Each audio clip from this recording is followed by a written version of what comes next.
The story is about the peculiarities of dragons. The inquisitive listener will learn a lot about their manners and some moments from their history. The most interesting story is called The Evil Dragon. The story is about how the dragon got into the thick of the terrible events that we have to tell about. A girl dressed in a short skirt and with a sword hanging from her waist worked her way up through the dense forest, climbing a high mountain for several hours. When she arrived at the spot, she shouted, "This is your last day. Do you still remember that last time we fought?" A huge silver-white dragon was lying on a rock, basking in the sun. Its back and neck were covered with large white spikes. Its heavy paws ended in claws that could easily tear human flesh. The dragon saw the stranger approaching him. He stood up on his four paws, spread his wings, and said, "There's that little girl again. How often does this happen?" The girl exclaimed, "Well, here I get to you, evil dragon. With this sword, I will definitely defeat you today." The dragon replied, "But if you don't mind, let's talk when I've finished my afternoon nap." The girl raised her large sword up and lunged forward, shouting, "I'll try much better this time." The dragon thought, "This girl really doesn't listen to others." The girl delivered a strong blow with her sword to the center of the dragon's chest. The dragon raised its sharp and long tail high above its head and corrected the scales on its chest. The girl stepped back a safe distance and said, "Shit!" The dragon scratched his face with his black pager and replied, "How about we take a break?" The girl closed her eyes, concentrated, and found herself in the very center of the magic circle. The girl cried out, "Don't talk nonsense, it's not over yet." The girl raised her hand sharply upward, and a bright light illuminated the dense forest and the neighboring rocks. The girl said, "This is high-level magic." The dragon squinted his eyes and thought, "She could easily be the strongest opponent I've ever faced. I have to look at her as a serious opponent." The dragon lifted his head up and thick black clouds began to form over his rock. The dragon thought, "This girl is very good at magic despite her age." The girl furrowed her eyebrows and shouted with her sword. The black clouds were illuminated by a bolt of lightning that passed through the dragon's body, tearing through the rocks. The dragon fell to the ground, stretching its paws forward. The girl jumped up a few times and said, "I did it. I just defeated that dragon." A few seconds later, the girl lay unconscious on the ground, the sword lying near her hand. The dragon sat with its wings folded and its upper tail raised. The dragon said, "My tail just stung her a little. I guess we'll stop here." The dragon's tail was so fast that the girl didn't even have time to blink an eye. The dragon turned its head and looked toward the bushes. The dragon smiled and said, "It seems that not only my tail hurts, but hers hurts too." The dragon looked towards the forest and shouted, "That was really high-level magic. Are you guys still there?" The bushes stirred, and small slugs with eyes that looked like pets began to crawl out of them. Each slug had toeless legs. The dragon took the girl in his arms and said, "Let's do as we normally do. You take her somewhere safe." The little slugs lined up in 4 rows like soldiers in an army. The dragon put the girl on top with a sad expression. The slugs moved forward, humming their favorite song. The dragon thought, "They are quite cute. If they existed on Earth, they would be famous mascots." The dragon opened its mouth and cried helplessly. The dragon thought, "I have never done anything wrong. All this is only happening because I am an evil dragon. They keep coming after me. Every week a new hero appears, but they stop appearing after they've been beaten up a few times." The dragon imagined a slender girl in long boots, short skirt, and with a confident look. He said, "It's a miracle she didn't kill me. They say she's the Demon King's assassin or something." There was not a single cloud in the sky, and the sun was pleasantly warm. The dragon was lying on a rock with his wings spread wide. He uttered, "This girl doesn't bother me, and now it's time to sleep." In a large and densely populated city, a young man was walking down the street. He was well-dressed, shirt, tie, jacket, pants, and shoes. He said, "I am so tired, my dream is to become an ordinary Japanese clerk." The guy was approaching a stoplight and thought, "I really don't feel like going to work. Maybe I'll just try my luck at the lottery." The guy was staring at the traffic light with his mouth open. A few seconds later, the traffic light turned green. The guy took 3 steps forward and saw a truck moving at a very high speed. In the truck, the guy noticed a girl sitting on the front seat and kissing the driver. A little while later, the guy was lying on the crosswalk in a pool of blood. Taking his last breath, he said, "Damn couples." The dragon woke up, opened his eyes, and said, "That's all true." The dragon lay on the grass and said, "If you notice, the guy who got run over is me. Maybe that's why I became a dragon." The dragon looked at his paw and couldn't understand what had happened. In any case, he thought he would find the answer, but he knew for sure that in this world he had been reborn into a dragon. The dragon jumped up and flapped its wings. The birds sitting in the neighboring trees scattered in fear. The dragon said, "Even among dragons I am at the top. but calling me an evil dragon is not right at all. A few years after his rebirth, the dragon's life wasn't bad thanks to the slugs. He didn't feel lonely. The dragon rested his head on his paws and thought, "It's good that I don't have to work every day. Right now, every day is like Sunday. It's amazing. Even if someone like me had to be reborn, it wouldn't change anything." A thin voice sounded in the thick grass. "Boss, we finished the job." The dragon looked up and thought, "These are the slugs that always follow me." After a short pause, the dragon said, "Good." Surapachi was the first to jump out of the grass. Obedient but unnoticed, he was beginning to feel sad. Surapachi said, "Boss, the weather is good today." The second one to jump out of the grass was Surami, the most determined of the sisters. Surami said, "Boss, if I may, could you let me sit on your back?" The third to emerge from the grass was Sorare, shy and always speaking in a low voice as if stuttering. Sorare said, "I want to fly too." The dragon blinked his right eye and said, "Got it, okay, climb on my back." Surapachi said, "I've been waiting for this for a long time, thanks, boss." Surami said, "That's cool." Sorare asked, "Let me through." The dragon stood up on its hind legs, unfolded its wings, and said, "Everyone is ready." The dragon took off, flapping its wings, and roared, "Let's fly." The slugs pressed hard against his back. A large silver-white dragon flew high, passing through the fluffy clouds. The slug sitting on its back looked at the high mountains and the huge evergreen forest. The slug's senses were overwhelmed. Surapachi opened his mouth in surprise and said, "Wow, what beauty." Surami boldly looked forward and said, "Ugh, it's hard to breathe." Sorare held his hands, which had no fingers on them, to his face and wept bitterly. The dragon said, "If my human life were as free, it would be as if my life as a servant was just a dream." Sitting behind Surapachi was surprised when the dragon reminded him that he was, in fact, a dragon. Surami noticed that the dragon looked like a real dragon racer. The dragon thanked them for the reminder. Lowering its altitude, the dragon saw the monster in the forest attacking the man. The slugs also noticed a man who, stripped of his weapon, was sitting on the ground next to a broken shield. Sorare asked the dragon to save the man, and Surami supported him, reminding him that humans don't usually show slugs any kindness. Surapachi expressed concern for the fate of the man. Sorare shared his desire to help the boy. The dragon remarked that the slugs were too kind. The boy waved his arms helplessly and screamed, begging for help as the huge Cyclops, 3 times his height, slowly approached. The Cyclops had 5 skulls hanging around his neck, and he enjoyed the lad's fear. The Cyclops' teeth gleamed in a smile, and he urged the boy to scream even louder, for the stronger the resistance, the greater the joy for him. The Cyclops had 2 small black horns on its head, and a body covered with black needles instead of hair. Someone touched the Cyclops' shoulder with their pazuras. The dragon thought that if he resolved this situation quickly, he would be the bad guy. Cyclops was surprised to notice the dragon and asked why he was here. The dragon replied that he just happened to be in this place. Cyclops furrowed his eyebrows, clenched his teeth, and asked if the dragon wanted to fight. The dragon warned him not to do anything stupid. Cyclops smiled and showed off his massive club, proudly proclaiming that this was his true strength. The dragon realized that in a normal situation, the Cyclops would have crushed him. The dragon approached and asked if the Cyclops could give him a good massage. Cyclops threw a few punches and retreated, exclaiming that the dragon could not be defeated. The dragon replied that he should have hit harder. The Cyclops, swinging his club, suggested that the dragon simply lie down and surrender. Then he rushed forward with all his might. The dragon's sharp white tail pierced the Cyclops' chest, and he screamed one last time. The next blow was so strong that the Cyclops flew off the ground and flew 10 meters in the air, hitting a large tree. All his talismans and people's skulls shattered into thousands of pieces. The dragon scratched himself on the back of his head and admitted that he might have overextended himself. If the Cyclops hadn't attacked him first, it would have gone without a collision. The dead Cyclops was sitting under a tree in a pool of blood. Surapachi and Sorare thanked the boss for his help, and the dragon turned his attention to the man trying to get up and told him that everything was fine, and that he should thank Sorare. The man, with tears in his eyes, screamed for help and ran, bursting through the narrow path between the trees. The dragon watched the fleeing man and noticed that the man seemed to be in a panic. The dragon folded its wings and looked at its pet slugs. Surami remarked that it was incomprehensible how a human could do that to his savior.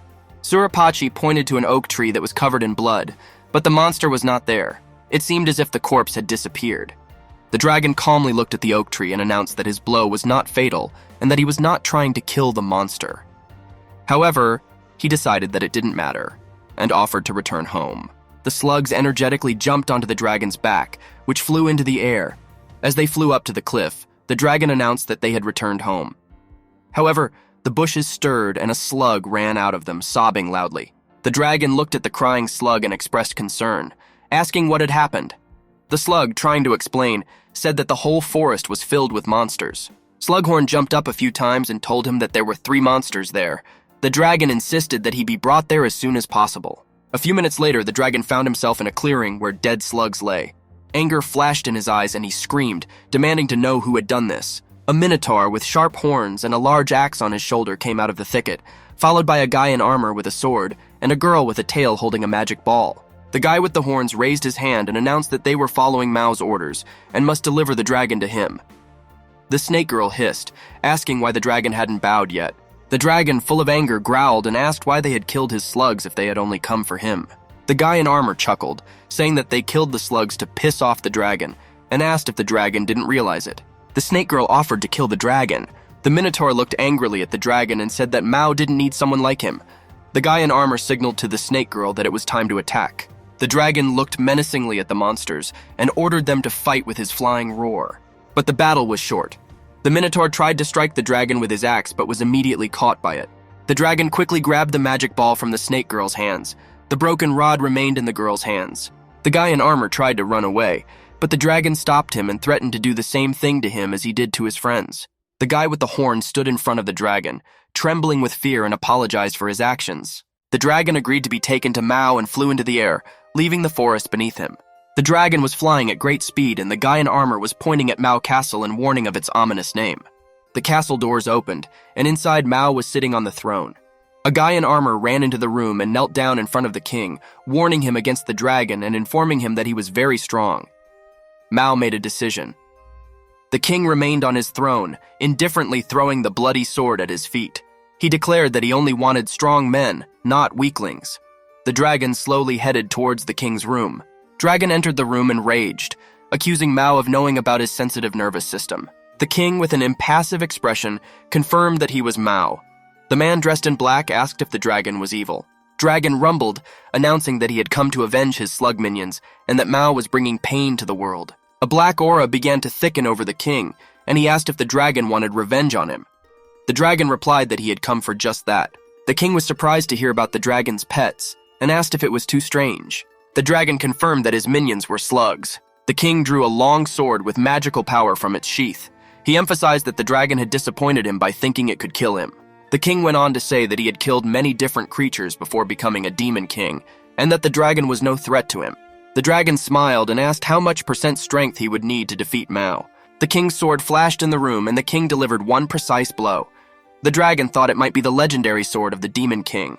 The king opened his mouth amazed and asked how the dragon was able to avoid being hit. The dragon replied that he was not as slow as he might seem. The dragon silently attacked, swiftly moving its tail. The sharp tail pierced the king's head, forcing him to open his mouth, blood gushing out. The king fell and his head rolled on the floor, splattering blood. The dragon turned to leave and noticed that the battle had been too easy and boring. The dragon felt a glare on him and turned around to see the black matter lifting the king to his feet. The wound in his head healed and his eyes darkened. The king's voice rumbled through the room, and he said that he had finally found a worthy opponent. A large black rune flashed over the king, and he announced that he would show the dragon death using supreme magic. A jet of black fire flowed from his mouth. The dragon instantly turned around and created an ice dome that stopped the jets of flame. The dragon flapped its wings, creating a flap and bursting black fire. He noticed that the room felt warmer. The dragon concentrated all its power and attacked the king with a deadly blow. The ball cracked. The dragon's maw opened wide and a beam of white fire erupted from it. The dragon acted on animal instincts without thinking or reasoning. A bright light illuminated the entire room, fighting the darkness. The king covered his eyes fearfully with his hand, trying to keep his feet. His head felt like it was filled with absorbent cotton, his ears ringing. The world became dim and gray. A beam of incredible power punched a huge hole in the wall. The dragon closed his mouth and said, "There, I overreacted again. I didn't mean to turn it into powder." The dragon cooled down a bit and uttered, "Now let's check out the treasury. Let's consider it as compensation for the damage." 30 minutes later, the dragon sat in a room littered with gold coins. On the shelves were gold crosses and crowns. The dragon looked at the gems with one eye and pondered, "Why should I listen to this servant's complaints?" The servant was short, with glasses and a small horn on his forehead. He said, "My life is just awful, Mr. Evil Dragon." The The dragon already knew that this guy was one of those who tried to escape from the castle but was captured. Walking down a long hallway in the castle, the dragon saw a guy sweeping the floors. The dragon informed him that the Demon King was dead and asked the guy to lead him to the treasury. The boy looked sullen. The dragon asked what happened, and Guy cried loudly, answering, "The king was a cruel master, always bullying the weak." The dragon sat down close to the skinny servant and said, "There is nothing worse than a bad boss." The dragon continued, "My last boss in my past life was just awful. He always took credit for other people's accomplishments and never admitted his own mistakes, always finding reasons to pick on others." The servant kept crying and said, "It must not have been easy for you either, Mr. Evil Dragon." He added, "I'm only here because my mom is very sick, and the pay here isn't bad." The dragon said, "The king got me hard too." He remembered his slugs and thought, "I was too careless, and just thinking about them makes me cry." The dragon said to the servant, "You've held up well enough to endure all this. Don't worry about it." The servant wiped the tears from his face and said, "I am only here because my mother is very sick and the pay is good here." The dragon blinked his right eye and asked the guy what his name was. The boy looked at the dragon uncertainly and answered quietly, "My name is Pellet." The dragon said, "Pellet, bring me the 3 most valuable items from this treasury." Pellet vigorously stood up and saluted the dragon, cheerfully replying, "Certainly, sir." The first item Pellet brought was a sacred sword that belonged to the former owners of the castle. The second item Pellet brought was a silk pouch with an entire dimension hidden inside. It might seem small, but you can't imagine how much stuff fits in there. The third item Pellet brought was a magic pill, a valuable treasure of the orcs. The dragon asked, "Why do you need this pill?"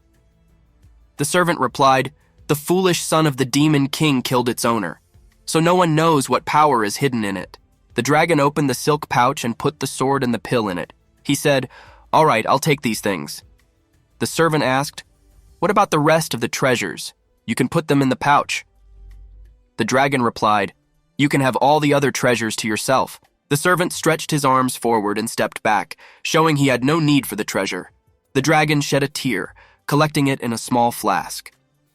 He then handed the flask to the servant and said, "Give this to your mother to drink. Something wonderful will happen." Pellet said in surprise, "That's right, a dragon's tear can heal anyone." The dragon said, "Don't thank me, I have to go home now." Pellet cried with joy and said, "Mr. Angry Dragon, please tell me your name." The dragon tried to remember, but because of the accident, he had a partial memory loss. Only one phrase remained in his mind, "Damn couple." The loss of memory annoyed the dragon. He looked at the huge hole in the castle wall and said, "Call me Jason, see you later." The dragon jumped out of the hole at a burst of speed, unfurled its wings, and took off. The servant waved his hand and shouted, "Jason, please come visit sometime." The dragon flew high above the mountains and pondered. Even after he had killed the Demon King, he still missed the slugs. He thought about what they had been through that day. He said, "Since I'm an evil dragon, I'll definitely kill someone today." The dragon lay on his rock and pondered. Many unwanted guests come to this forest. People kill monsters to become stronger, and the monsters devour each other. A picture of a big, muscular monster with spikes on its head and shoulders appeared in the dragon's mind, saying, "Are you scared? You need to fight me or you don't have the guts." The dragon wondered why the servants of the Demon King had killed innocent slugs, and then he heard a voice, "You won't defeat me this time. I will never give up." The girl jumped out of the bushes and struck with her sword. The dragon confidently deflected the blow with its tail, defending itself, and said, "Why have you come again? You're interfering with my thinking." The girl was dressed in a shirt ending just below her breasts, a short skirt, and on her left leg she wore a ribbon just above her knee. She said loudly, "I need to kill you. That will complete my mission." The dragon asked, "Is something bothering you?" The dragon looked at the girl and said, "Do you want to talk about it? Feel free to tell me everything. You seem to have your own problems." The dragon plucked some fruits and branches from the trees and handed them to the girl. He said, "Don't be afraid, just tell me what happened." The girl took the fruit in her hands and said, "I need to kill this vile Demon King, but I'm too weak for this battle." The dragon smiled and said, "I am not as evil a dragon as you think. I was an ordinary human, but I was reborn into a dragon after I died. Besides, I've never eaten humans." The girl looked very upset and apologized. The girl's tears flowed. She confessed, "I just wanted to kill you, the evil dragon, to make myself stronger. How pathetic and stupid I am." The dragon stepped closer to the girl and said, "People often expect too much from us. I also had a friend who graduated from Tokyo University and was considered a genius, but he couldn't live up to expectations and quit his job. Dragon added, "It's important to live up to your expectations, but it's much more important to stay true to yourself and what you believe in." The girl looked at the dragon with understanding and listened attentively. The dragon said, "Just calm down and relax, that's life. What matters is what's on your heart." The dragon pointed at the fruit and said, "Would you like to have a snack with me?" The girl took a large orange and began to eat it. The dragon walked over to a tall palm tree and plucked a coconut. He turned to the girl and said, "Really, the fruit here is delicious." The girl thanked him. The girl calmly looked at the dragon and said, "Evil dragon, what you said earlier impressed me. Will you listen to me?" For the next 30 minutes, the girl, without closing her mouth, talked about her hard life. The dragon said, "I want to leave this forest for the slugs. If I leave, the strong creatures won't come here anymore. I'm afraid the monsters will come back." The girl looked at him affectionately and said, "Evil dragon, I didn't think you were so nice." The dragon replied, "Okay, that's enough. I don't need compliments." He then nervously said, "Slugs are very weak. They won't be able to fend for themselves." The dragon looked at the girl and asked, "Maybe you have some ideas?" The girl raised her hand up and the entire forest was suddenly enveloped in a barrier. She said, "It is done except for you and me. No one else can pass through this barrier." The dragon was surprised and said, "I underestimated you. You are very strong." The dragon's words warmed the girl's soul.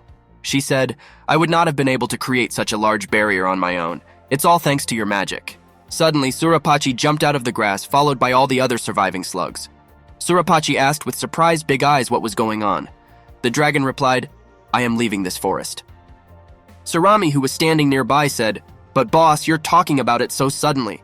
Sorare, on the other hand, added in a quietly pitiful voice, "Please think again." The dragon said, "I am sick of this place. There is no more interest for me here." Surapachi tried to talk him down, but the dragon replied, "Your tongue is too long. I'm not leaving because of that. I'm just tired of living in this forest." Surapachi furrowed his eyebrows and said, "We are not afraid. We will always be by your side. You can use us as a shield or bait." The dragon rejected the offer, saying they would only be in the way. Surami said tearily, "Please let us be by your side. You can use us as a shield or bait." The girl stood silently looking at the slugs. The girl shook her head and asked, "Why are you guys so devoted to the evil dragon?" The slugs began to take turns shouting compliments. "Master is strong and kind. He has always protected us from evil monsters. He is beautiful." A few minutes later, an army of slugs had gathered in the clearing. They stood watching the dragon, hoping he would change his mind and stay. Surapachi stepped forward and said, "We love you. The memory of flying with you will forever remain in our hearts." The dragon raised its head, spread its wings, and said, "I can't listen to this anymore. My last words are, live as long as possible for my sake." And then, unable to overcome their feelings, the slugs let out tears. They stood and wept, sobbing on the ground. Even the stern Surami could not hold back her tears. The dragon said, "No matter what you say, you will not stop me." Surapachi jumped up a few times and said, "So we will become so strong that you will no longer have to protect us." The dragon came closer and said, "Farewell, my friends." The girl stood next to him and said, "We should go." The dragon turned around and walked forward. Before he disappeared from sight, he turned his head and said, "Thank you all. Take care." The dragon walked ahead and thought, "The slugs said I saved them, but really they saved me." Tears flowed from his eyes. The girl walking behind him said, "Hey, let's take a break for a while." The dragon replied, "Why, I'm not tired." The girl said, "Look at you, your tears are still flowing." The dragon stopped, spread its wings, and lay down on the sun-warm grass. The girl stroked his wings as he calmed down. The dragon said, "I'm sorry, I'm fine now. Tell me, what's your name?" The boy replied, "My name is Ja. I'm sorry I was wrong about you, for you are very kind." Ja then asked, "And what is your name?" Ja raised his head and said, "Call me Ja. I have to thank you." Kuro said, "I could use something tasty like that fruit. It wouldn't be a bad snack, don't you think?" Ja looked at the rock nearby and pondered, "I haven't cried like that in a long time." Then he agreed, "Yeah, you're right. I should eat something." Ja stuck his paw into a small silk torque, pulled out a pill, and instantly swallowed it. Kuro looked at him in surprise and said, "That's the same pill." Ja smiled and replied, "The pill isn't sweet at all, oh well." Kuro was amazed that Ja had eaten the pill. Everyone had heard of the magic pill, but no one knew how it worked. Ja began to shake, rolled his eyes upward and screamed, realizing something was happening. Kuro stretched her arm forward and asked, "Yeah, what's wrong with you? What's going on?" The horror was reflected on the girl's face. White smoke enveloped the dragon, and he wondered, "This is the sensation of transformation. Am I really becoming human?" The boy fell to the ground from a height of 3 human heights and screamed with a normal human scream. Then he saw Kuro standing in front of him. Kuro looked at the new guy with a surprised look. He was broad-shouldered, blonde, with gray-green eyes. The girl thought, "He looks good." The guy, still smiling, thought, "She's so cute, I must be so irresistible." But the guy's appearance didn't matter now. The guy grabbed his head and screamed, realizing that he was no longer a dragon. He asked, "How could this happen? I wanted to become human, but what about my beautiful dragon body?" Kuro coughed loudly to get the guy's attention and said, "He's still around." She asked, "What is it? Clarify." Kuro began to tell her that it was a transformation pill that could turn other races into humans. Orcs, for example, use it to hide their true nature when interacting with humans. Kuro assumed that after a while, the guy would be able to return to his normal form. The guy agreed. "It's that simple, okay then." Kuro said, "In any case, living in a human body isn't so bad." She suggested, "Why don't you come into town with me and become an adventurer?" The boy rejected the offer, saying that adventurers were always trying to kill him, and he just wanted a fun life. The guy looked at Kuro and asked, "Do you hate me that much?" Kuro fell to her knees and began to whimper, resting her palms on the ground. She was saying that no one loved her and that she wanted to die. The guy raised his index finger and said, "I refuse not because I hate you. It's just that the Seekers have always tried to kill me, and I just want a fun life." Guy and Kuro came out of the forest and saw an abandoned road leading to the top of the mountain. Along the way, they saw broken steps that tree roots had destroyed, and a small village where trees overlooked iron cages with prisoners. In one of the cages sat a young girl waiting for her family. Her arms and legs were shredded, but she was ready to return to her family. There was a slave auction going on in a neighboring house where one of the girls was trying to sell. The guys were looking at her, and her blue eyes and seductive dress were making an impression on them. Our hero looked at what was happening and thought it looked like a party where pretty girls attracted the attention of rich guys. Kuro stood nearby, watching and glaring angrily at it. Kuro, pressing her lips together, said, "It's terribly uncomfortable here." The unfamiliar guy put his arm around her waist and pulled her to him. The large-formed elven girl looked away. The guy raised his hand and added, "I hate to even think about the way she's being treated." Our hero sat down in a chair, put his hands behind his head and asked, "And how is she treated? Maybe you can share it with me." The girl looked at him with bewilderment. Kuro blushed a little and replied, "That guy will start doing different tricks." The guy, looking at the girl curiously, asked, "And what kind of tricks? Will you tell me?" Kuro hesitantly sat down on the nearest chair. Our hero blinked his right eye and said, "Kuro, you're still shy. Let's end it there for now." A half-naked girl with a chain around her neck appeared on the stage. The guy sitting at the first table raised his hand and said his price. The judge shouted, "Who will give the most?" Then he banged his gavel on the table and said, "Sold." Our hero turned to Kuro and said, "I'll tell you a little later why I'm here." Recently a monster had appeared in this village, and the villagers were afraid that it would harm them. Kuro decided to undertake a mission to destroy them. The 6-legged bear was a dangerous beast that was destroying villages. The inhabitants could not cope with it on their own, and turned to travelers for help. The rich people at the auction were afraid that their millions would suffer if they sent their slaves to fight the monster. Kuro agreed to do the task and was ready to fight the monster. Our hero looked down at Kuro and said, "But I wanted to test my abilities in this guise. How about I take it on myself?" Our hero stood in a meadow near a dense forest, ready to face the bear. He shouted, warning that the locals wanted to preserve their freedom and would not allow their village to be harmed. The big 6-legged bear came out of the forest and headed towards the guy. Jason reflected that in the guise of a vicious dragon he could easily handle a bear, but he wondered how he would feel using his abilities in the guise of a human. Our hero grabbed the hilt and moved forward with determination towards the running bear. He shouted, "Return to the abyss where darkness is destined for you." The big bear looked at the guy with 6 horns and bulging eyes. He tried to catch every movement of the boy. Our hero's cloak flashed and he said, "You had better sit in the cave." He delivered 2 swift blows, first slicing off the right row of the bear's paws and then severing its head. Black blood flowed in the rocky valley in the meadow, and the villagers began to come out of their hiding places. They applauded and thanked the lad. Our hero said, "I am as strong as before." For saving the village, Jason and Kuro were allowed to attend the auction for free. Normally, they had to pay 200,000 to get in. Our hero asked about the monetary system in this world. It turned out that here you can buy a loaf of bread, and the average salary is up to 1,000 a month. But one of the lots was sold for 1 million. That seemed a very high price. The judge behind the podium announced, and finally the last lot. All the eyes of the audience were on the girl with the perfect figure who was heading towards the stage. Her clothes were provocative, and one of the guys expressed his concern as to why she was so disfigured. The elven woman straightened up, looking at the audience. One of the seated men said, "She looks so disfigured because of the helmet." The judge's voice boomed loudly as he ordered, "Remove the helmet." The audience watched in horror as the helmet came off and they saw the girl's face. Kuroe looked at the elfess pitifully and said, "That's horrible. Surely a monster did that." Our hero replied, "It looks like she was mutilated by a human." The judge loudly announced the name, Irena. Standing before you is a 14-year-old elven girl. The judge, covering his mouth with his hand, said, "After a brief review, we can say that she was sold in good condition and she didn't do anything wrong. The problem was her owner." The elven woman stood calmly with thick white hair, her neck clutched by a leather belt with a chain. The boy beside her held the chain heavily in his hands and told her that it had been sold to the nobles for a very high price.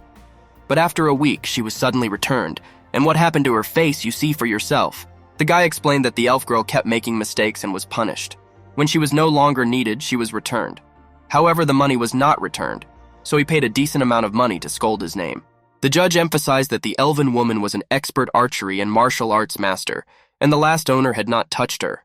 The judge turned to the audience and said that this elf girl is still a virgin, but she now has an infectious disease. Jason asked Kuro about the nature of the infectious disease, and she replied that elves were very easily susceptible to infections, even from dirty air. Kuro took the cup of hot tea in her hand and said, "I can't even imagine what that poor girl has been through." Our hero added, "If she lasts another 6 months," the judge said, "Well then, let's start with 1,000. But hands went up in the crowd of people and said, 7,000 I give. Then another man announced, 10,000 I give. The judge thought, thank goodness there were more bids. From across the hall, a bald guy said loudly, 20,000. The judge announced, anybody give more? Suddenly a voice echoed in the hall, 40,000. The bet was doubled by the mysterious handsome man. People started whispering and asking who this hero was. Our hero looked at the elfess and said, sure, that's the price I'll give. The judge announced, 40,000, 1, 2, and banged his gavel on the table. Sold to this handsome man. Kuroe looked at Jason in surprise and said, I thought you had no money at all. Where did you get it from? Our hero smiled and asked, Kuroe-san, lend me some cash, please. The girl replied, all you men are like that. Leaving the auction, our hero said, Kuro, would you mind doing the shopping? The girl took the elf's hand and replied, okay, then we're going to the inn. Jason went to the slave trader and asked about Irena. He learned that the judge had helped his friend by assisting in the sale of slaves. He also learned the name of the former owner, Karubora. Our hero decided to ask an important question about Irena's condition. The name of Karubor, Irena's former owner, was imprinted on Jason's mind. He thought the name sounded like the name of pasta. Jason asked about Irena's price before she got sick. The slave trader replied that she was worth quite a bit. The sun had already set over the horizon, and Jason headed towards the inn. Jason walked down the rock-strewn streets, past small one-story houses, and thought he wasn't doing charity work. Our hero saw the two-story inn-house and quickened his step.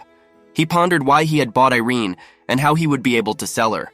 Reaching the door of the inn, Jason heard a voice say, I'm doing everything I can, I want to help you.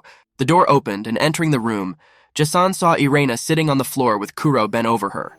Kuro turned around and saw Jason and said, You're finally back, I'm going to go. Jason replied, You have nothing to worry about. Get some rest. Good night. Irena, sitting on the floor, said in a weak voice, Master, thank you for buying me. Irena's face was mangled. Saliva was constantly flowing from her mouth. Jason stepped closer, pulled a small flask out of his pocket and said, This is quite an effective remedy. Try it. Irena took the flask with trembling hands and drank the entire contents. The bright light began to thicken, the deep wounds on her hide slowly healing.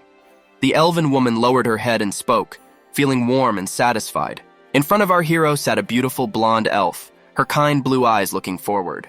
Her beautiful forms were protruding from under her somewhat tight and in some places torn dress. Irena looked at Jason gratefully and said that her body felt much better, and her cough no longer bothered her. The hero replied that her tears were very useful and could heal any wound or illness. The elfess looked at the mirrored floor and saw her reflection. She touched her face with her hands. She couldn't believe her eyes as rivulets of tears ran down her cheeks. Irena got to her feet, bowed towards Jason and said, "I don't even know how to thank you, master." Our hero replied, "You don't owe me anything. The important thing is that you are cured." Jason's gaze slid a little lower than the elf's lips, which glistened. He couldn't tear his gaze away from her beautiful breasts peeking out from beneath her dress. Our hero thought, "Wow, they look so soft and smooth."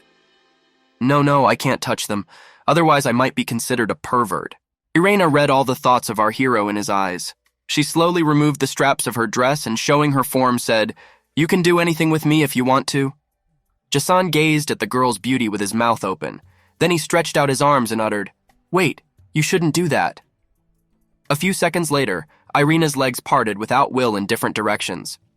Touching the cold, mirrored floor sent a pleasant shiver throughout her body. She felt like she had lost her mind. Irena was gripped by a strange feeling of panic fear. Her body was numb. Our hero looked at her with an understanding look and said, "I told you, try it. Drinking it all at once, you overdid it. My tears can cure your illnesses, but not your heart." Irena, holding her hands to her head, said, "I apologize, I didn't mean to."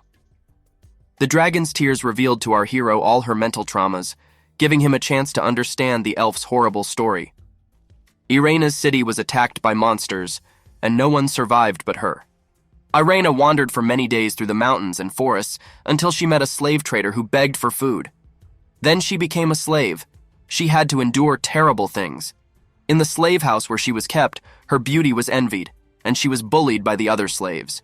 When Irena was sold, her face was mangled by hundreds of blows and slaps. Her master liked to torture her by tying her to poles and stretching her so that she couldn't even move. Irena's tears were ready to burst out, but she tried to restrain herself and not give her master the pleasure. Irene's insides trembled with terror. Sometimes her master would touch her lustfully, and her voice would tear up the night with her screams like a captive beast.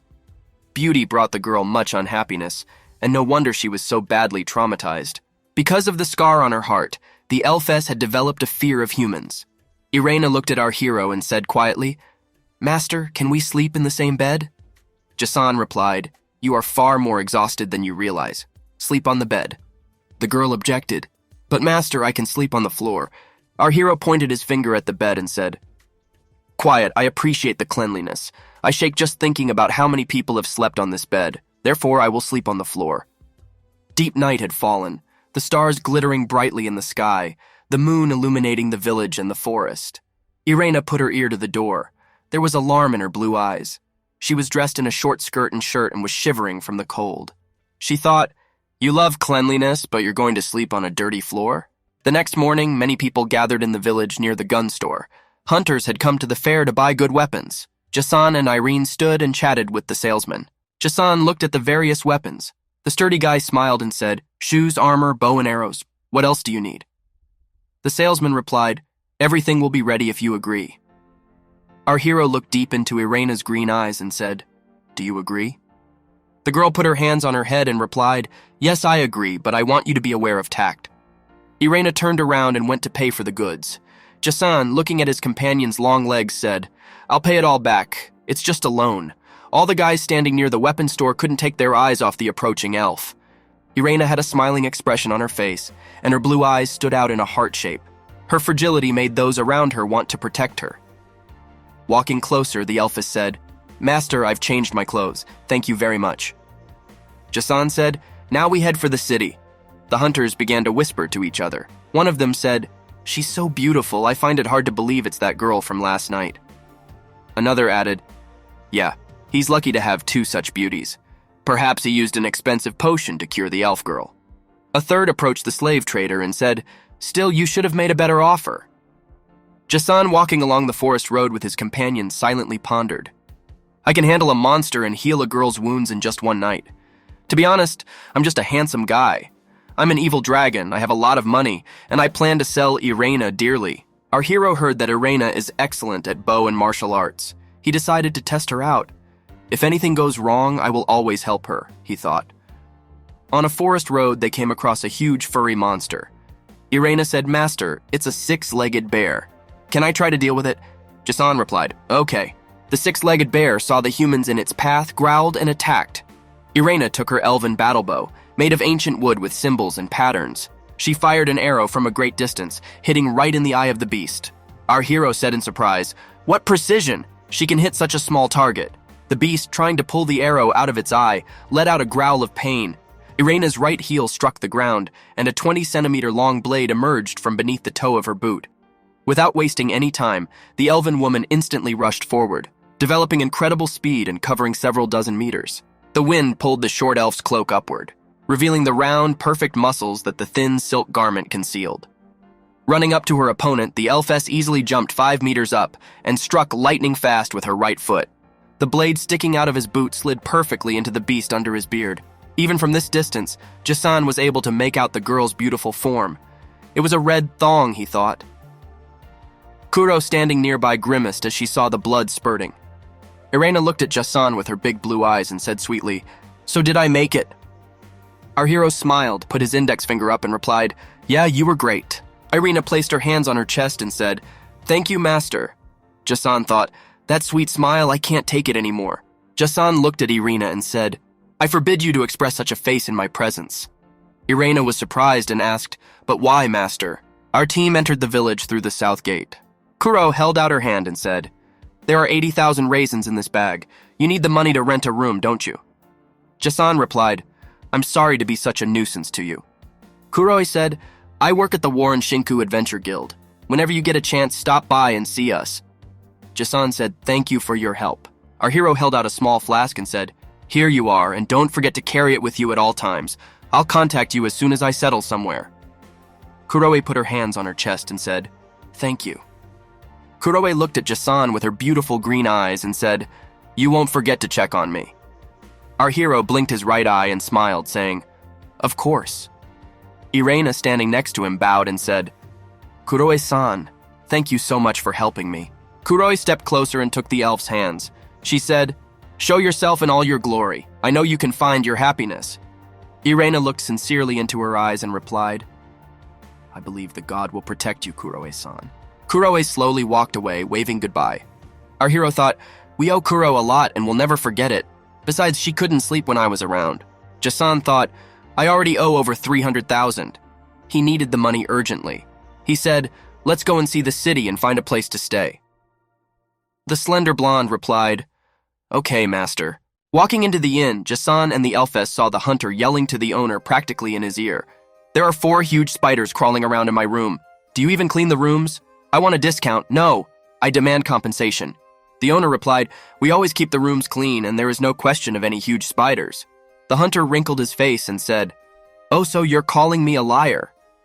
Jason looked around and thought, "This place seems pretty clean. Usually 9 out of 10 cases are fraud and no one wants to deal with it."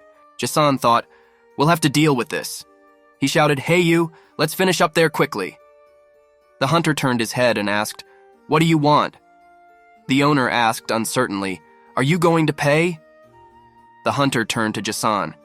"Have you decided to pay for me?" Jason answered the hunter confidently, "Let's play a game, just you and me. Whoever falls first is the loser. Show me what you can do and I won't even move or touch you. If you lose, you'll have to pay for every guest here." The hunter slowly drew his sword from its sheath, his hand immediately grasping the hilt, and he said, "Going into a fight at such a disadvantage is unwise." The pumped-up hunter in ring gear clenched his teeth and said, "I wonder what you're thinking." A sword gleamed in his hands. Fear enveloped the people in the room. The hunter licked his sword and spoke, "I'm going to make you regret this." Jason thought, "This will be over very quickly." In a quiet, calm voice he said, "Well, let's get started." The hunter replied, "You won't do anything even if I cut you." And with those words, he headed towards our hero. Jason took a step forward and looked deep into his attacker's eyes. Fear gripped the hunter and he backed away, his back against the wall. The sword fell from his hands and he slowly slid down the wall. Sitting on the ground, he said pleadingly, "Oh God, don't hurt me, I beg you." All the people in the room, gripped by fear, fell to the ground, some hiding under tables. Only the receptionist stood still. Jason thought, "They can sense my desire to kill coming from me. When I was an evil dragon, I used that against weak opponents." Suppose you see a lion with its mouth open in front of you, even though it is in a cage. You will still feel fear. Jason called it a terrifying aura, though he didn't take that idea from the manga. He looked at the terrified hunter and said, "Victory is mine. Remember our pact?" The hunter realized that he had opposed our hero in vain. He stood up, took a pouch of money out of his pocket and put it on the table. Then the hunter ran out of the room and even forgot to take his sword. Our hero looked at Irena standing nearby and said, "Now I want to get a room for the night and have dinner for two." People were watching the beautiful couple curiously. Jason didn't like the attention, so he went forward to the receptionist. Jason said, "Can I please have one night with dinner?" The receptionist looked at him with a blazing gaze, took out a piece of paper and placed it on the table. The girl leaned as close as she could and said, 4,000 raisins, and sign here, please. Jason replied, "It doesn't look like you're scared of me, you're acting very friendly." The receptionist agreed. "I was a little scared, but you don't look like a bad guy. My name is Margarita." Heading up the stairs, Jason thought, "I only got into this mess because of her." Margarita shouted after him, "Last room on the second floor." Irena, walking beside her, said, "I get the impression she's not human." Our hero replied, "My terrifying aura has no effect on her." Jason thought, when that thug made a fuss, there was a terrifying black aura emanating from Margarita. If I hadn't stepped in, she would have pounced and swallowed him. Jason and Irena walked into the room and saw a table with a chair, a closet, and only one bed. Jason said, "We will sleep on this bed tonight." Standing nearby, Irena said, "I sleep fine on the floor." Our hero replied, "No, you'll sleep on the bed." Irene, hesitating to look up, said, "Then I will." Irena looked at Jason sincerely and continued to speak. "I don't know if this is good or bad, but I will try my best to satisfy you." Jason looked incomprehensible and said, "What are you even talking about?" Our hero went on to say, "We're going to sleep in the same bed so you'll stop being afraid of men. I would never do that to you." Jason said to Irena, "Let's get undressed and just go to bed." A few minutes later, Irena was already lying with her eyes closed under the blanket. Our hero was lying next to her. He opened one eye and slowly slipped out of bed. Our hero thought she was going to be okay. The moonlight through the window was falling on the girl's exposed shoulders. Jason pulled the blanket up and thought, "How sweetly she sleeps." Our hero, leaving the hotel, looked up and saw the night sky shimmering with myriads of mysterious stars. The black velvet made his heart swoon. Every corner of the night sky was beautiful in its own way, for there was no counting the patterns of silver sewing woven by the stars. Jason thought, "I've had a few problems as of late. I didn't have them when I was a dragon. The first one is my appetite. It's not something to worry about, but I'm always hungry after a fight." Our hero, approaching the nightclub, thought, "My second problem is bigger."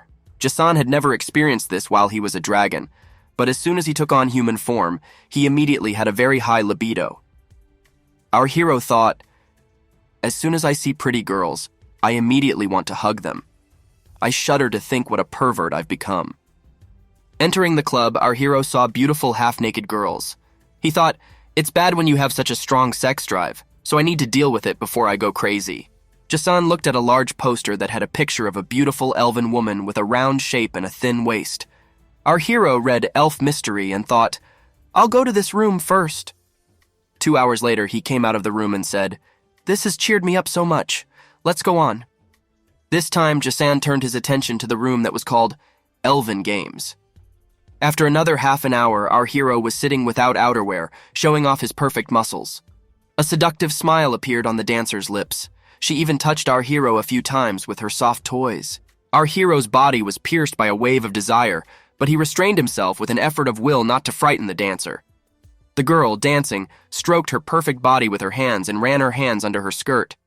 She moaned softly with pleasure, arousing Jason's indomitable passion.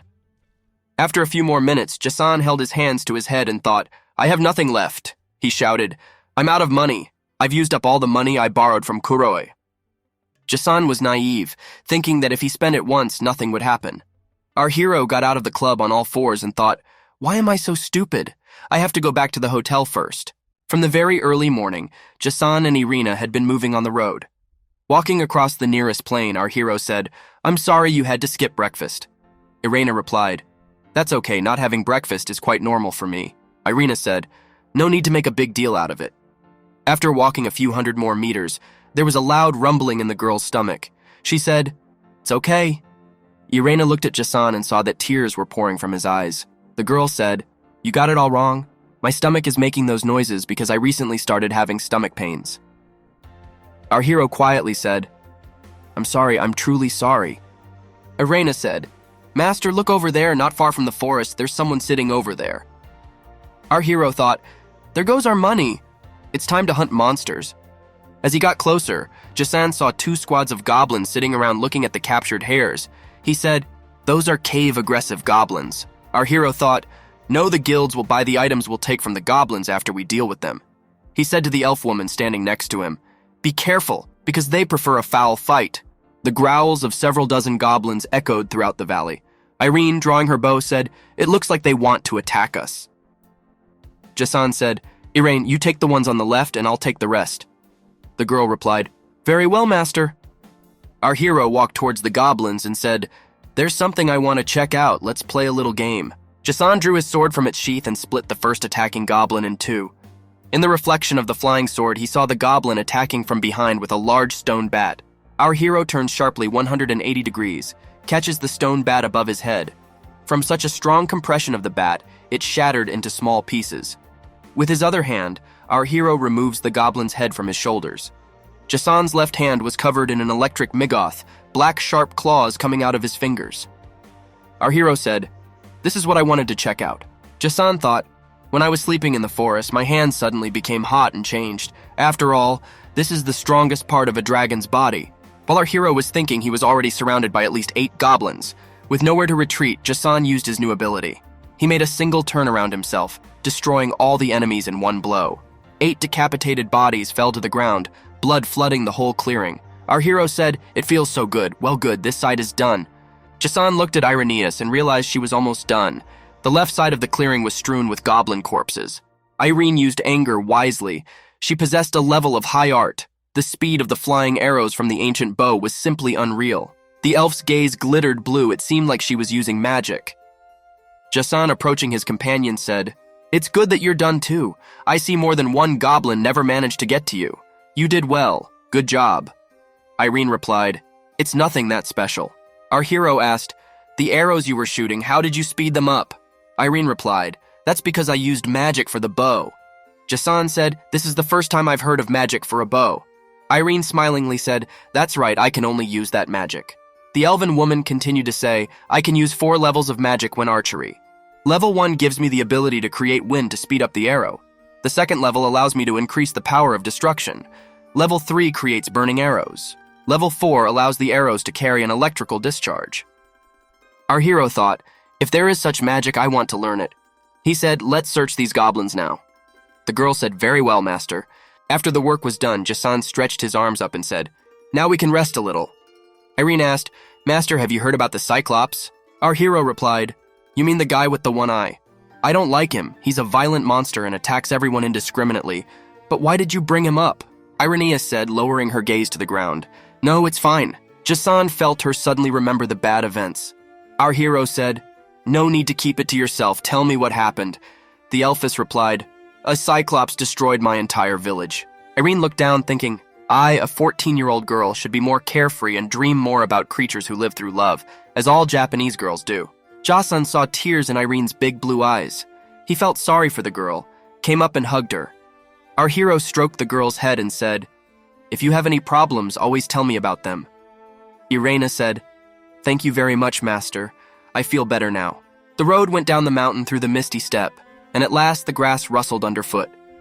Our hero uttered, "We are not far now." Upon arriving in town, they sold the items they had collected to the guild. For each item, they were given 1 raisa. In the end, they had collected 33 raisings. There were many people walking through the streets of the city. Jason and his companion walked towards the hotel. They heard a voice saying, "Excuse me, could you be my models?" Our hero replied, "What do you want?" A man dressed in a shirt, vest, and pants said, "Please, can I draw you?" Jason said, "That's problematic, we're a bit busy." The man bowed and said, "But please, you look so good. You are simply unique." Jason looked at Irena and saw the disappointment in her eyes. He said, "All right, I got it." Irena replied cheerfully, "Thank you very much, master." Irena sat down in a chair and Jason stood beside her. The painter got to work and said, "I'm sorry to have disturbed you." Minutes later, the painter said, "The painting is finished." The artist gave the drawing to Irena. She said, "This looks very beautiful. How much does it cost?" The artist replied, "It's free. I was the first one to ask you for a favor. Besides, the painting is beautiful." Irena looked at our hero and asked, "Can I keep the painting?" Jason replied, "Take it, it's yours." Irena clutched the painting to her chest, the wind playing with her long hair. Our hero looked at her and thought, these things aren't so bad. The bells rang in the church on the other side of the street. Our hero thought, why did I get so attached to that elf? After all, he only took Irene to resell her for more money. A couple of days later, Jason and his companion were sitting in the same hotel. The owner was putting food on the table and was in a hurry, catching his shoe on a piece of parquet flooring. Barely able to stay on his feet, he said, sorry to keep you waiting. Irene said with a little more strength, you're all right, you're the one who brought us the food. The owner replied, I'm fine, let me put it here. Our hero looked at Irena and thought, she is healed and no longer afraid of men. There was already a mountain of dishes on the table, and there was a wealth of riches on it. The eyes went wild. Various appetizers with lemons, carrots with golden ice, puff pastries, steamed pickles, and mushrooms and sour cream. Jason liked the fish baked on wooden coals the most. He looked at Irene sitting across from him and thought it was time. Having eaten well, they went outside. Irena said after gaining her strength, thank you, master. No one has ever taken such good care of me before, and I'm very curious about where we're going. Jason replied briefly, for a walk. Irena said, I never imagined that a simple walk could be so much fun. Today is definitely a wonderful day. Our hero was in no mood at all. He thought, it seems Irena is no longer afraid of men at all. Irena asked, where do we go next? Jason pointed his finger at the slave house and said, Irenu, I have made the decision to sell you. Irena looked at Jason with glassy eyes, clutching her cloak with her hands in fear. The girl said, Master, have I done something unpleasant to you? Jason began to explain, no, that's not it. Look, when an old toy breaks, you sell it, and then someone will buy it and fix it. Our hero continued, I figured that not only is my room dirty, but it's small and I don't have any money. So I figured I'd better sell you to someone who can take better care of you. Irena gave her a pitiful look and said, I think the toy definitely doesn't want to be sold. Jason said, but that's not the problem. Our hero looked coldly at the girl and said, I may look like a savior to you, but I bought you on impulse as if I were buying myself a toy. Jason said, I'm a terrible person and I must have tons of money. Better to be bought by a rich family than with me. Irena shuffled from foot to foot and said, there's no way I believe that. Irene, with tears in her eyes, shouted loudly to the whole street, I have only one master in the whole world, and that's you. Irena stepped closer, bowed low at the very feet of our hero, and said, I will do anything, please just don't sell me. Jason said loudly, but will you stay with me after you know the whole truth? Irena, do you know the evil silver dragon, that dragon whose scales shine silver white?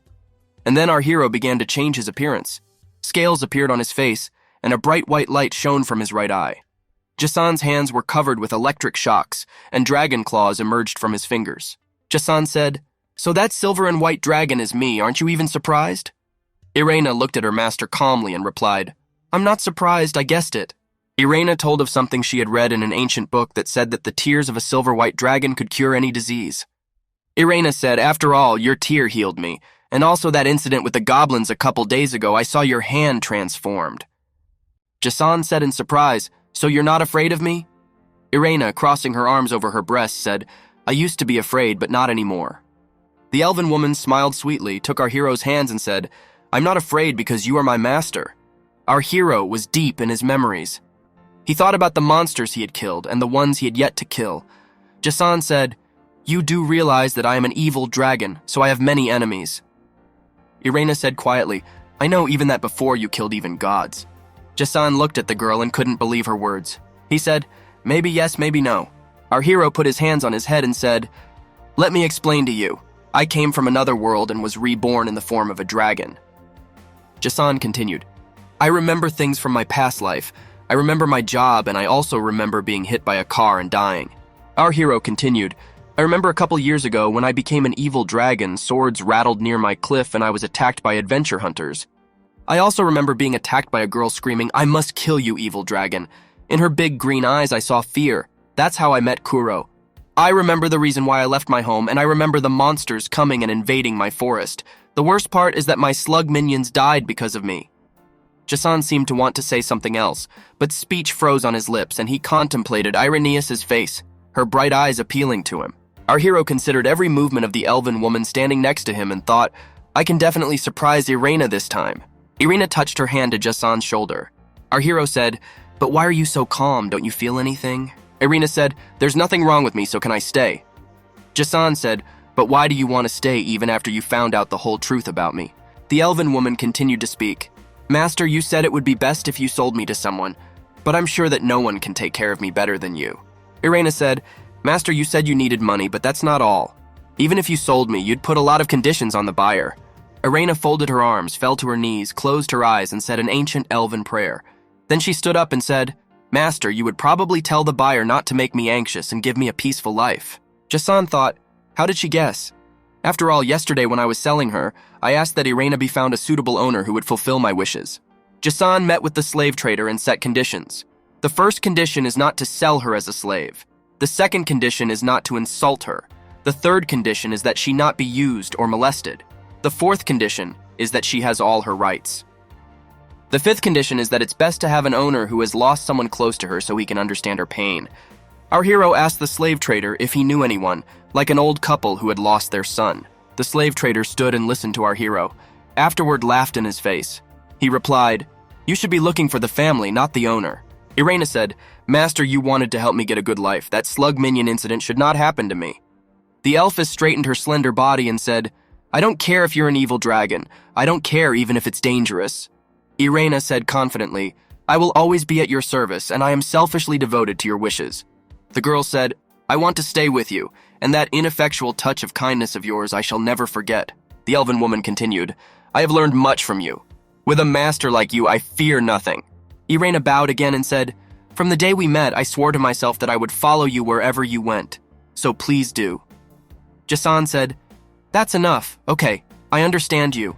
I won't sell you out." Irena thought, "I must have heard that. She said you honestly won't sell me." Jason smiled and said, "Well, when you say something like that to me, it makes my heart grow warm. I just don't have any other choice."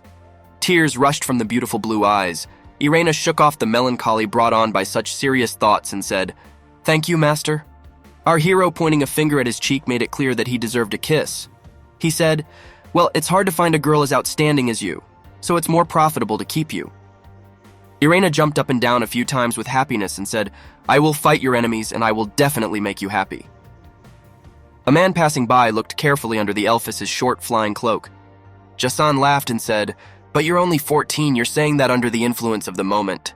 Irene, showing her small fangs, ran around her master's circle. She said, "Let's go get some more booze." Our hero said, "But don't get like that, please." Jason coughed and said, "Irena, you and I are going to have a bit of a change in our relationship." The girl replied, "Okay, let's keep it that way, but I also want to be a father to you as well. If not a father, at least a brother." Our hero said, "From now on, we're a family." Jason said, "The first step toward starting a family has been passed. Let's just walk around the city." The door to the tavern opened. Several customers entered at once. Jason and Irene sat down at a corner table. Our hero signaled the waitress and asked her to bring him some ale and food. A little while later, our hero yelled to the entire tavern, "Don't add it to our food. The sauce in that bottle is made from a special kind of chili pepper. I wonder how else it could be used. It's very spicy." A little while later, Jason and his companion were strolling through the city. Irena said, "Master, you are simply marvelous." Our hero was in a good mood and was laughing. Our hero turned his attention to the guards who were leading the bloodied man. The crowds of people passing by shuddered, turning to look at them. The man was wounded. He looked very tired. He was walking forward, barely moving his feet, and there were bloody footprints on the road. Blood from his right eye poured down half of his face. The man clenched his teeth and said, "That look is unforgivable." Jason thought it was blinding rage. Jason shifted his gaze to Irena, her smile oddly out of keeping with the cold glint in her eyes. Our hero thought, "Why is the elven woman looking at that man like that?" The guard was getting farther and farther down the street. Irena turned her head and with her lips pressed together said, "Master, let's go." Our hero thought, "I almost forgot. A 14-year-old girl shouldn't have to go through what she went through." Jason and his companion were walking down a sunset-lit street. The sky was painted black. Our hero felt threatened in some way. A little while later, Jason was sitting in the same hotel at the same table as before. He wondered if he had the courage to go all the way and right the wrong. The next morning, Jason was plagued by doubts. He put his hand to his head, confused by his own mood. He didn't know what to do with Irenu. Irena's voice drew Jason away from his thoughts. He got up from his chair and said, "Do you want the day off?" Irena was dressed in an old Amazon. She said, "Master, may I just for today?" Our hero scrutinized Irena's new outfit and said, "Good." Irena replied, "Thank you, I'm off then." The elfin woman, as she approached the door, turned her head and said, "Master, how about dinner? What would you like?" Our hero watched the new outfit tighten around the girl's body from behind and said, "I don't know." Irena smiled sweetly and said, "How about our first meal together? I'd like to eat like that again." Jason replied, "Okay, I'll figure something out." Irena, opening the door, said, "Thanks." Irena gave that alien look one last time and said, "I'll definitely be back for dinner." Our hero thought after Irena saw that wounded man, she started acting strange. It's probably something personal and I wouldn't want to get into it. Jason sensed her desire to kill, which made him worried. But still our hero didn't want to intrude into the summer girl's personal space. Jason's gaze stopped on the girl walking towards him. He said, "Hello, Merurita." The girl said, "Aren't you with Irenu-chan? Are you doing well?" You know, Irenu-chan had such a frightening look on her face today. Merurita said, "How can I describe it better? Irena's face looked like the face of someone who would risk her life to finish what she started." Merurita continued, "At that age, you don't usually share your problems with someone. I think Irena doesn't want to burden anyone with her problems. She'll just try to solve them herself." Merurita's face reflected worry. She said, "I'm afraid that something bad might happen." Jason wasted no time getting up from his chair and said, "It's really bad. I won't be here for a while." Our hero thought he should intervene after all. Merurita watched calmly as the hotel door closed behind our hero. Running out into the street, Jason thought, "That injured man yesterday was headed for the neighborhood for the rich. I should probably head over there." Kuro was walking through the city. Her gaze fell on a guy running. She asked, "Jason, what happened and where are you running so fast?" Running closer, our hero saw Kuro. His heart was pounding frantically, and he was breathing so fast that he was afraid he would suffocate. Our hero thought, "It's such a blessing to meet Kuro now." His hand obediently rested on Kuro's shoulder, and he said, "Have you seen Irena by any chance?" Kuro replied, "No, I haven't seen her." Jason briefly explained what had happened. Kuro said, "I think there is a high possibility that she will try to take revenge." Kuro's green eyes couldn't hide the joy of seeing him. Jason's blonde hair was falling on his forehead. He said, "Yes, that's what I thought too. There are 3 probabilities. The first possibility is the Cyclops monster that destroyed their village. The second possibility is the man who sold her into slavery. The third possibility is her former master. He's alone now." Kuro said, "The third option is more suitable, but it's a sin to mutilate. She wouldn't do that." Our hero held his hand to his head and said, "I don't care if he dies or not, as long as it lessens Irene's pain." Kuro said, "I know you're trying to help Irena. Do you even know his name?" Jason replied that he meant carbonara pasta. Kuro said, "Maybe you meant Lord Karabora." Our hero asked the girl to take him to Lord Karabora. Kuro said, "We must hurry." A moment later, our hero and his companion were standing in front of a large 2-story house made of rocky stone. Jason asked, "Why do we have to surrender all our weapons just to meet a man?" Entering the house, our hero and his companion saw many mirrors on the walls and even on the ceiling. The house was very clean. The guests went into the living room and sat down on the large sofa. Kuro said, "He really is known for being terribly vain." Kuro continued, "And please be on your guard." The double wooden doors opened, and a man walking with a confident gait said, "Welcome." The man said, "I am the owner of this house. I am Suterio Karubora." Kuro only had time to open her mouth. Karubora shouted, "Silence!" He squinted his eyes, looking at the white-haired boy who had invaded his home and carelessly perched himself on his couch. Karubora thought, "This stranger is quite attractive. He's damn handsome." Karubora then walked over to a large human-sized mirror and looked closely at himself, shifting his hair from left to right. Our hero thought, "We're dealing with a lunatic." Jason said, "I would like to know if Irena came here. That elven slave you bought." Karubora stepped away from the mirror, his dark eyes lighting up with interest. He asked, "How do you know this elven woman?" Jason replied, "She lives with me." Karubora corrected the diamond pin on his tie and said with a loud laugh, "How did you come to buy such a dreadful thing?" Our hero stood up abruptly from the couch and said, "The wound on Irena's face has been healed by a special medicine. She is now the most beautiful girl in Garizada." Karubora shouted, "Why did you do that? You should know how long it took me to disfigure an elf girl like that." Karubora, through clenched teeth, hissed, "You humans are guilty of being more beautiful than me." Karubora waved his hand, giving permission for his guards to go in. He said, "It's up to you. Either you die beautiful or live a miserable life with disfigured faces." Our hero sat down on the couch, his hand down on his knee. He said, "Answer my question. After all, Irena is such an obedient girl. Why did you mutilate her?" Karubora said, "It is as clear as God's day." Karubora spread his hands apart and said grimly, Because the pixie was prettier than me. It's not vegetative in a world so much wrong. It is my duty to right it all. Kuro, sitting next to her, broke the table into 2 pieces with one strong swipe of her palm. She shouted, "And that's why you did that to Irene. It's such a stupid reason." Jasan's right eye glowed with a bright white light. He said, "Kuroe, don't make such a scary face." Kuro replied, "You're no better. You should look at yourself." Karabora gave a short nod of his head and said, "You are unarmed, and how on earth are you going to handle a few dozen of my guards? You have no idea how stupid you are." Our hero's face reflected an irresistible desire to wipe the caustic grin off his opponent's face. A few seconds later, the 2 pieces of the table simultaneously knocked out the guards standing on the left and right sides of Karabora. The crunch of broken bones echoed through the room, and the 2 large guards dropped dead on the freshly wrought floor. Karabora, taken by surprise, stretched his arms forward in fear. Jason, pointing his finger at the broken table, said, "I was so scared that my head stopped thinking and I just threw this." Karabora grimaced and said, "Repeat what you said." Our hero repeated, "Look, I was so scared that my hand clenched into a fist." Standing beside Kuro, clenching her fist, said, "I was really scared too, you can see that." Jason said, "Why don't we correct the mistakes of this world?" Our hero kneaded his fingers and toes and said, "They say you can tell a bird by its flight. Let's start with you. The earth shouldn't have to carry someone like you." Kuro glared fiercely at Karabora. A few minutes later, several dozen armed guards lay all over the floor unconscious. Some of them hadn't even had time to draw their swords. Kuro's knuckles were bloody and she said, "Look how fast. They're all unconscious." Lord Karabora was on his knees and our hero held him down by his hair. With his other hand, he delivered a blow to Karabora's muzzle. Jason said, "Well, do you, almighty lord, think of your new face?" 2 rivulets of tears mixed with blood ran down the lord's cheeks. Karabora said, "Please forgive me." Jason, raising his fist above his head, said, "Irene's face looked even worse than yours." Kuro caught her fist in the air and said, "I understand how you feel, but we're wasting precious time." Our hero seated himself beside the lord, who was kneeling, and said, "I will ask you one last question. Did Irena come here?" The lord, covering his face with his hands, replied, "No, I swear she wasn't here." Kuro looked at Jason and said, "Let's get out of here." Walking outside, Jason said, "If he has Irena, I'll have to go back." Kuro asked, "That man who caused Irena to start acting weird, what did he look like?"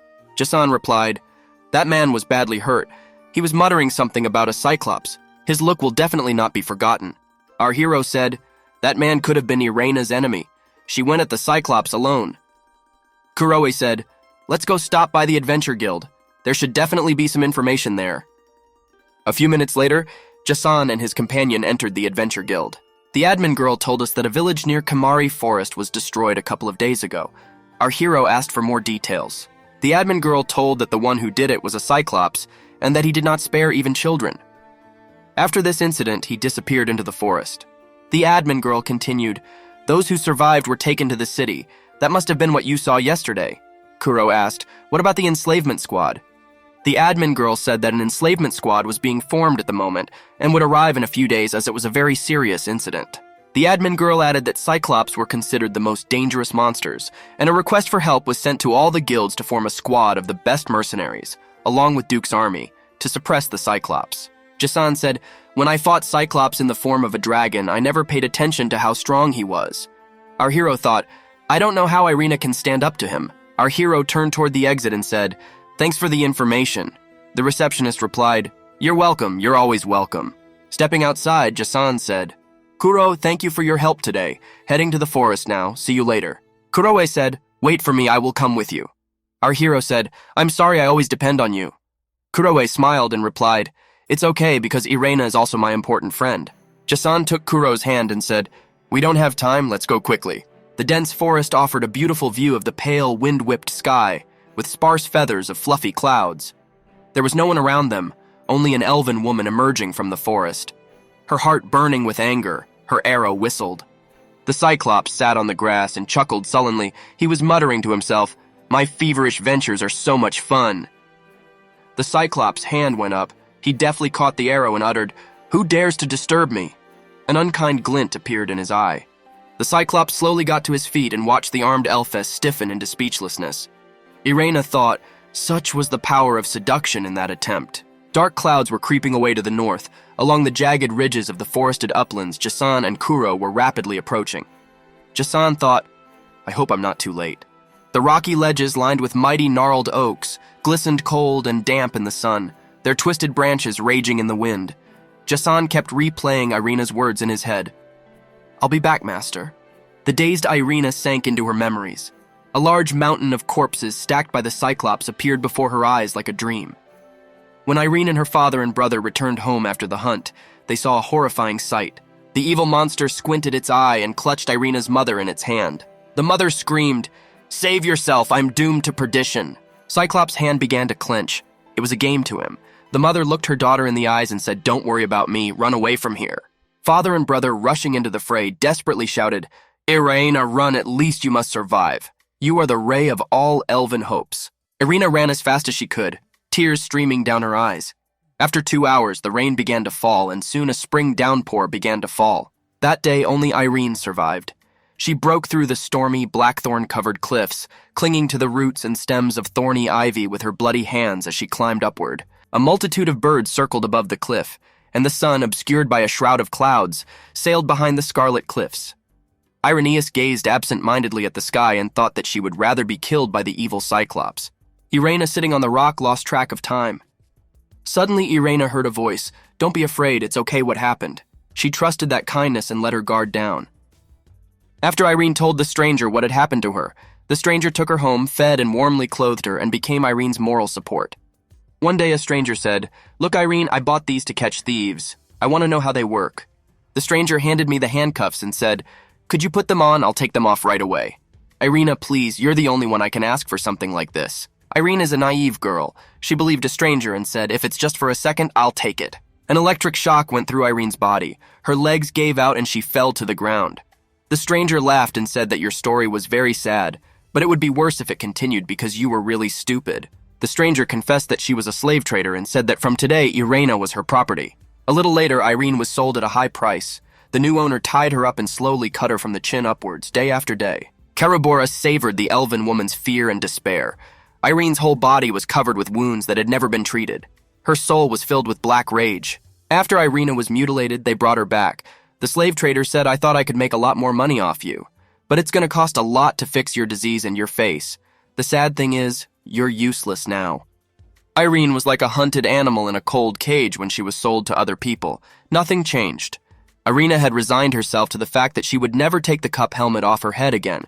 She thought it was her punishment for betraying her family and running away alone. Irene thought that dying in battle with her father and brother would be much better than living like this, her heart breaking with longing for her family. Because no one wanted to buy the pixie anymore, she ended up at the auction, and that's where she met Jason.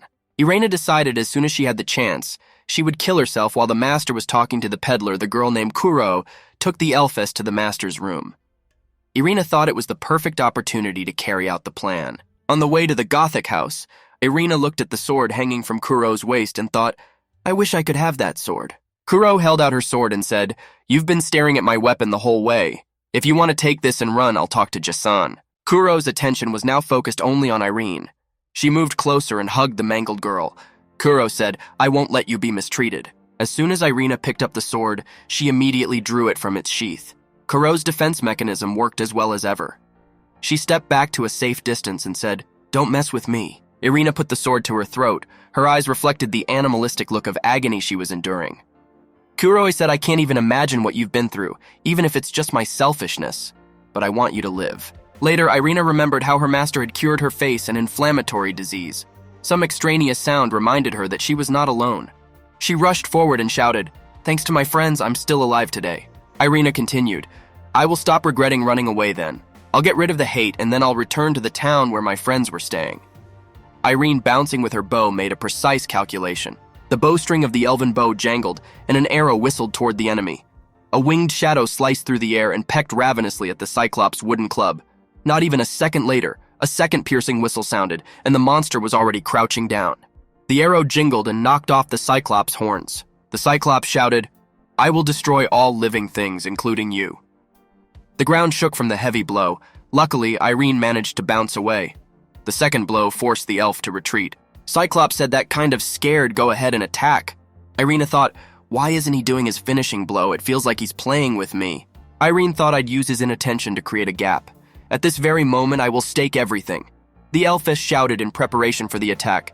There is no place for evil on this earth, so tonight you will sleep forever. The narrow valley was covered with trees, and Jasan's stomping with Kuro was felt on the ground. A keen instinct helped our hero to brake sharply. A large cannibal worm crawled out of the ground, blocking the way. Jasan slashed at the enemy without hesitation. Kuro, killing the worm, screamed rather. They appeared from the direction of the forest. The sword of our hero flashed dazzlingly, slicing through several more of the vile creatures that had suddenly surfaced. Kuro said there are two things about these worms besides the fact that they live underground. As soon as blood is spilled on the ground, they come out and attack whoever has a higher mana level. Jasan said that's why most of them chose me. Jasan and Kuro moved further into the western part of the forest and saw that the ground was covered in blood. Some of the forest had fallen down and there were fresh wolf corpses. Our hero said it must be the Cyclops' handiwork. Jasan said if we follow this blood trail, we'll find Irina. Kuro asked, comparing you and the evil dragon form, how strong are you now? Jasan replied, let's see, if I'm 100% in the evil dragon form, then I'm 1 or 2% now. Our hero said this body is not the same as the old one. He couldn't constantly demolish attacks without getting hurt, nor could he use dragon breath. Kuro slowed down and said, wait a bit, I thought I'd make your path a little easier at least. She came closer and held out something on her hand. Jasan stopped, turned to Kuro and said, that's on your arm. Kuro said affectionately, I have prepared a special gift for you, modest but hopefully useful. Take this magic orb, it can only be used once. It's a magical artifact that can store magic. Kuro continued, it's a magic sword that electrocutes, and that's my trump card. I'll also cast a spell so it won't electrocute you when you use it. Kuroi said that to summon it, you must say, come to me, lightning sword. Our hero blinked his left eye at his companion and said, thank you, but I doubt I'll use it. It's embarrassing to even say that out loud. Jasan said, listening. It sounds like someone is fighting, Kuro said. The sounds are coming from behind the forest, so let's hurry up. Our hero and his companion were running through a dense forest. Suddenly, Kuro shouted, it seems we are surrounded. Jasan, trying to get a look at the beasts in the dense thicket, said, that's a whole pack of killer wolves. Kuroi said, the killer wolves honor their comrades very much. They must have come for revenge. Our hero argued that it was all the work of the Cyclops. Jason said, I sense danger and we need to hurry. The number of wolves is increasing all the time. Kuro, tall but frail, beautiful yet formidable, stood preparing for defense. Her voice was sad and calm. You must go forward. Kuro waved her hand and said, this is my mission. Leave this fight to me. Our hero understood. He told Kuro, I believe in you. Just remember that you're on the list of people I don't want to lose. With her battle sword, Kuro blew off the head of the first attacking beast. Zgraya stared ravenously at her prey, the howl of the leader shaking the windless air. Jason raced relentlessly past roots, rocks, and debris, thinking that his legs could run faster. He hoped Irina was all right. The wind whipped through the cold, ruffling her hair and tugging at the short cloak she wore over her slender body. After several Cyclops attacks, the bow flew from her hands. Cyclops said, I'll beat the soul out of you soon enough. The scary monster laughed as Irina stood up, leaning on her elbows and knees on the ground. She greedily inhaled the air. Cyclops said, what's wrong? You're exhausted. Show me what you can do.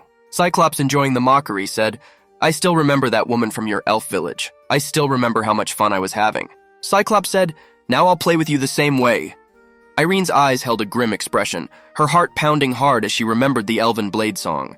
Gathering all her strength, she jumped to her feet, striking the ground with her heel. Her blade glinted and a cm of steel cut through the Cyclops' hard hide. One precise blow knocked a large hole in the monster's neck. A final wheeze echoed, blood spurting out the gore. The Cyclops' eye glowed with the pale fire of red-hot malice. Irina folded her hands in prayer and said, Dad, Mom, brother, rest in peace, I've finally avenged you. A few minutes later, a huge shadow covered the sun. Irene saw the corpse standing on its feet. Cyclops, clenching his fist, barely audibly wheezed, that was a mistake for you. With a few large steps, the Cyclops approached. Striking with his fist, he said, now it's only going to get worse for you. Caught off guard, Irene didn't have time to bounce. The impact was so strong that Irene's legs flew into the air, and her flight was stopped by a tree. Her whole body clenched in pain and terror, but she struggled to get up as quickly as she could. A hairy paw caught the frail body. Irina saw the Cyclops' huge, ugly face, its jaws stinking with rotten stench. As you might expect, elves are strong, and that's a good thing.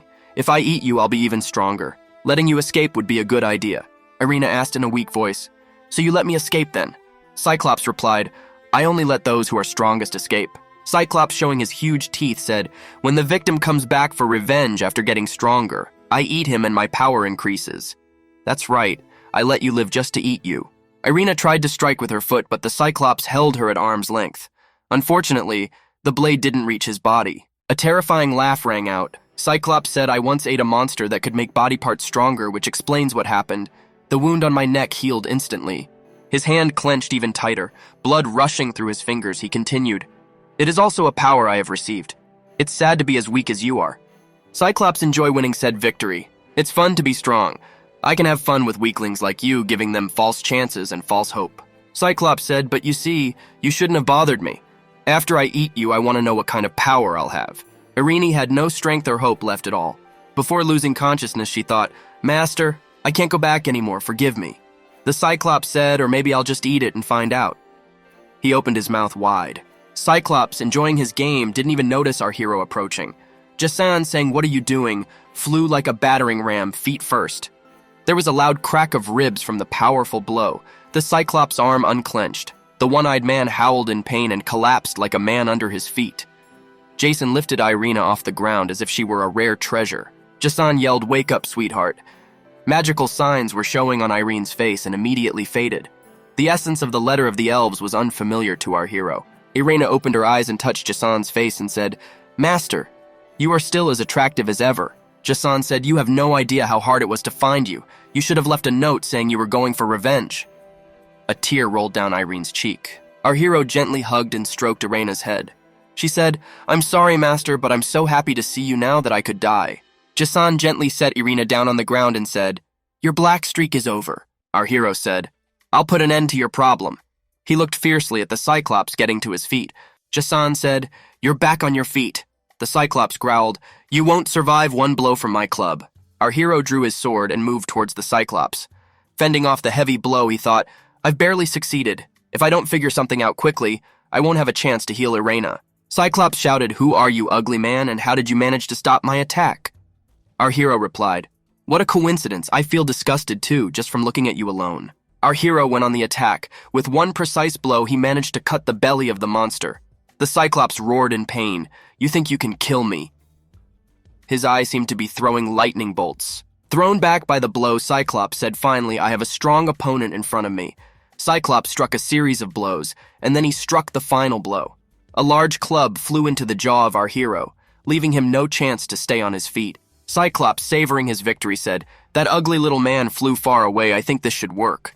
Cyclops continued, "Your death is imminent. I'm tired of playing." Irina's eyes opened wide and her heart pounded frantically. Gathering her remaining strength, she screamed, "Master,